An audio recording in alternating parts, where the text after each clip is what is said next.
G'day, watch this.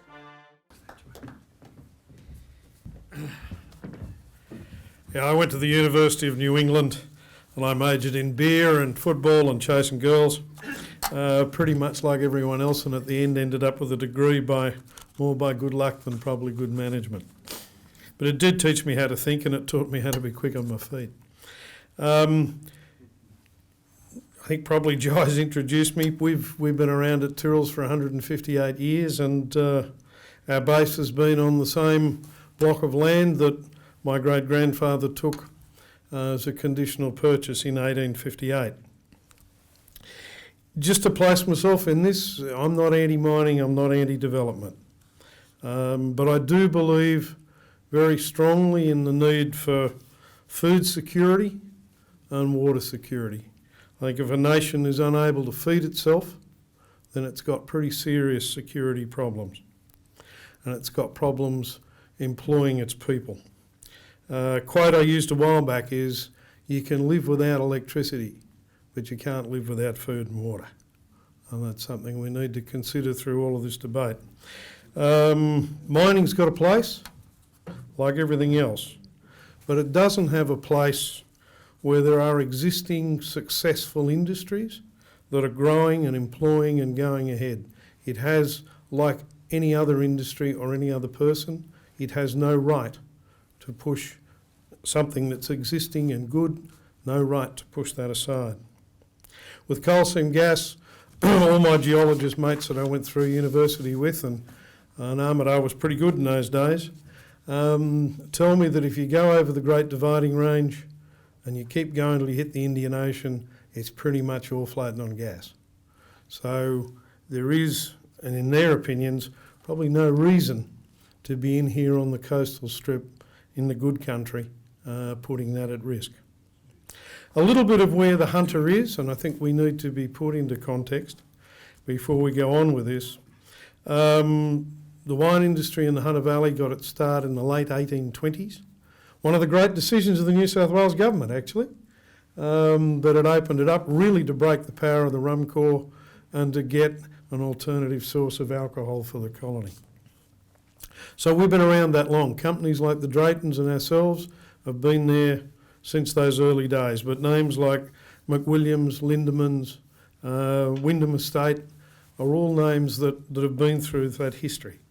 The other great decision New South Wales government was in the early 1830s. They sent a Scot called James Busby back to Europe to get the great grapevine collection.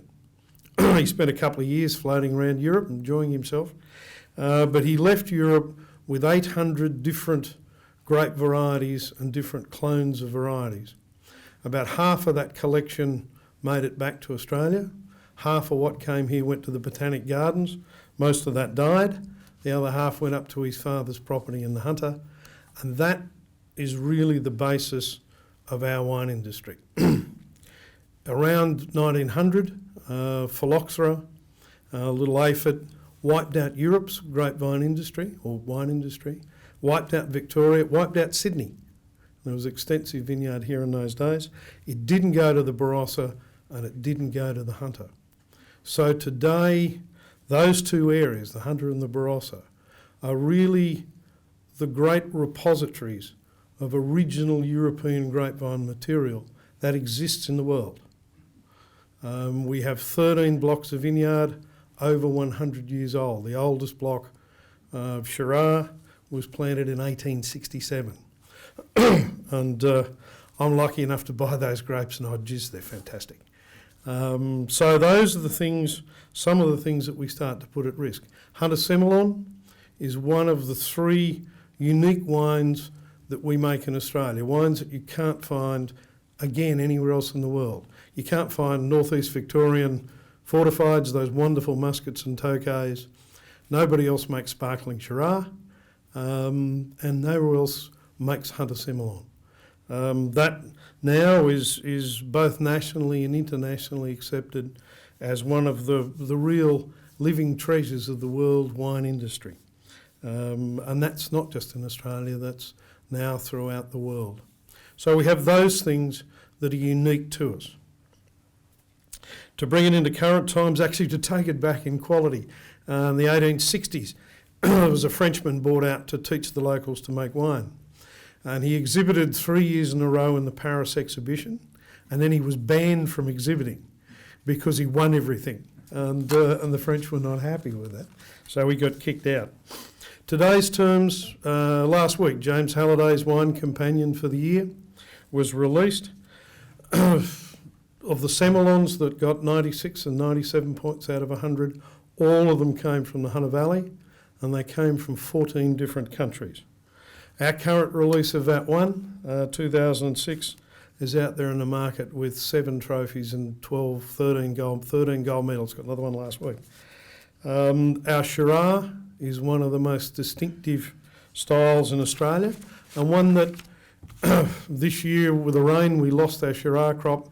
You can't go anywhere else and replace that fruit because nowhere else will give you the flavour and the structure. Halliday again from last week, 96 and 97 points. There were 18 wines from the Barossa Valley. We were second with 11 wines, and then Daylight was third, and fourth was McLaren Vale with 5 wines. So in Semillon, and Semillon were the leading area in the world, in the country rather, we are in the world. With Shiraz, we're number 2 in this country, and with styles that can't be replaced. The other thing that we do that's important is, and it's interesting this year, is the 50th anniversary, really, of wine tourism in the Hunter Valley. 1963 Cessnock Vintage Festival. Actually, it's interesting, the headline of the first day was Cessnock Goes Gay for Festival. Slightly different meaning then to it has today. But wine and wine-related tourism is now 50 years old. After Sydney, we're the next most important tourism destination in New South Wales. We're drawing about 3 million visitors a year. As an aside, the Western Australian government have put a ring fence, for want of a better word, around Margaret River so that no mining exploration can happen there. Margaret River gets somewhere between 300 and 500,000 visitors a year. We're getting 3 million. Yet we don't have that protected. Wine and wine-related tourism has been another, along with coal, has been one of the great growths in employment opportunities. And ours is an area that's got, in our local LGA, almost 30% youth unemployment. So ours is an industry that when you get into hospitality or into winemaking, you've got skills that you can take anywhere in the world. That opens a career to you to go anywhere you want to go. And I suppose wine and wine-related tourism are 2 of the truly sustainable industries. And we're talking here being in competition with an industry that's going to be around for 20, 30 years. Hopefully our industries are still there in another 200 years.